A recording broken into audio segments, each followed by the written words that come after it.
اس spirit کے ساتھ میں جیسے جیسے قرآن پڑھتا گیا تو مجھے ایسا لگتا گیا کہ ایک مسلمان ہونے کے ناطے بات میں کہہ سکتا ہوں کہ ہم اسلام کے نام پہ جو کچھ پریکٹس کر رہے ہیں وہ ایک منسکیول اسلام ہے، اگر کہا جا سکتا ہے. There is a lot which remains to be practiced. بہت کچھ ہے جس کو تو پریکٹس کوئی کرتا ہی نہیں ہے، اور اس کی صرف ریزن یہ ہے جس کا تھوڑا سا ذکر یہاں پہ آیا. اور یہ میں جو بات آپ سے کہنے جا رہا ہوں یہ گلوبل فینومینا ہے. میں جہاں جہاں دنیا میں گیا اور بہت جگہوں پہ گیا، اس کی کرپا ہے، تو وہاں میں نے مسلمانوں کی ایک سی کنڈیشن دیکھی کہ they read Quran without understanding it. Quran پڑھتے ہیں بنا سمجھے، اور میں نہیں سمجھتا کہ اس کو پڑھنا کیا کہیں گے جسے سمجھا نہ جائے. کیونکہ جب ہم کہتے ہیں کہ I have read something تو there is an inherent meaning that I have understood it. جب میں نے کہا کہ میں نے کچھ پڑھا ہے تو یہ انڈرسٹوڈ ہے کہ آپ نے سمجھ کے پڑھا. اتنی اگیانتا، اتنی انسائنٹیفک اور irrational ایٹیٹیوڈ کہیں اور نہیں ملتا ہمیں سوائے ہمارے بیچ میں کہ ہم اس کو پڑھتے ہیں لیکن سمجھتے نہیں. سمجھتے نہیں ہیں تو پریکٹس بھی نہیں کرتے، اور جب پریکٹس نہیں کرتے تو اس کے جو نقصان ہیں وہ مجھے آج اپنی سوسائٹی میں چاروں طرف نظر آتے ہیں.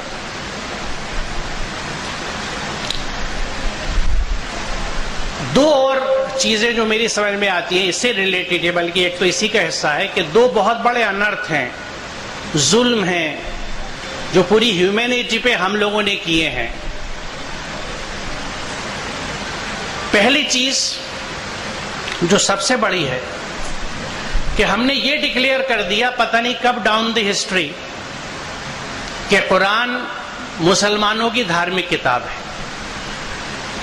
اٹ نو ویئر سیز، آپ قرآن پڑھ لیجئے ٹرانسلیشن اٹھا کے، اٹ ایڈریسز دی ہیومینٹی. عربی میں اس لیے آئی تھی کہ وہ پروفیٹ اس وقت عربی والے تھے، کیونکہ یہ قرآن کہتا ہے کہ ہر زمانے میں ہم نے جو کتاب بھیجی وہ اس علاقے کی زبان میں بھیجی. ویداز آج ہمیں سنسکرت میں اس لیے ملتے ہیں کہ وہ اس پیریڈ کے تھے جہاں وہ زبان بولی جاتی تھی. تو جو کتاب اتری وہ جس قوم پہ اتاری گئی، جس نیشن کو بھیجی گئی، اس کے لینگویج میں آئی. تو it just so happened that prophet Muhammad was from Arabia, اس لیے اس کی زبان عربی تھی.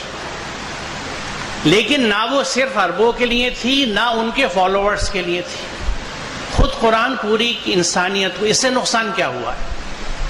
دیکھیے اتنے کھلے ذہن کے بہت کم لوگ ہوتے ہیں. مثال کے طور پہ میں اگر صرف اپنی بات کروں کہ بہت کم مسلمان ہوں گے جنہوں نے گیتا پڑھی ہوگی یا بائبل پڑھی ہوگی یا وید پڑھنے کی کوشش کری ہوگی، کیونکہ انہیں اتنا ہی وقت نہیں ملتا کہ وہ قرآن کو ہی پڑھ لیں، بلکہ جیسے میں نے کہا کہ بنا سمجھے پڑھتے ہیں. اتنا بھی ٹائم نہیں نکال پاتے کہ اس کو سمجھ کے کچھ اس پہ تدبر کر لیں، کچھ سوچ لیں، چنتن کر لیں اس کے اوپر.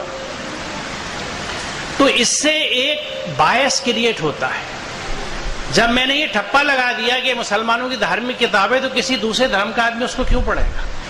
اگر میں اس سے شروع سے کہتا کہ یہ ایک ہیومینٹی کے لیے کتاب آئی ہے جس کو اچھی زندگی گزارنی ہے، اس کے لیے one of the models is this, اور it happen to be with us, یہ ہمارے ساتھ ہے، ہمارے پاس ہے، اس کو جس کو پڑھنا ہو پڑھ لو. انسانیت کی کتاب ہے، انسان بنانے والی کتاب ہے، سماج کو جوڑنے والی کتاب ہے، سماج کو بنانے والی کتاب ہے. میں سمجھتا ہوں اگر اس اپروچ کو ہم لے کے چلتے تو آج تھوڑا سا سین الگ ہوتا. ہم نے ایک باعث کریٹ کر دی کتاب کی طرف، اور میں یہ سمجھتا ہوں کہ we are answerable for this date. ہم کہیں نہ کہیں جواب دہ ہوں گے کہ ہم نے اس کتاب کو کیوں ریسٹرکٹ کر دیا، اور اس پہ بڑا ستم یہ کیا کہ دوسروں سے بھی اس کو الگ کر لیا اور خود بھی اس کو نہ پڑھا نہ عمل کیا، اس کو لپیٹ کے اوپر رکھ دیا. بہت احترام کے ساتھ کہ اوپر رکھ دو، سب سے اوپر یہ رہنی چاہیے.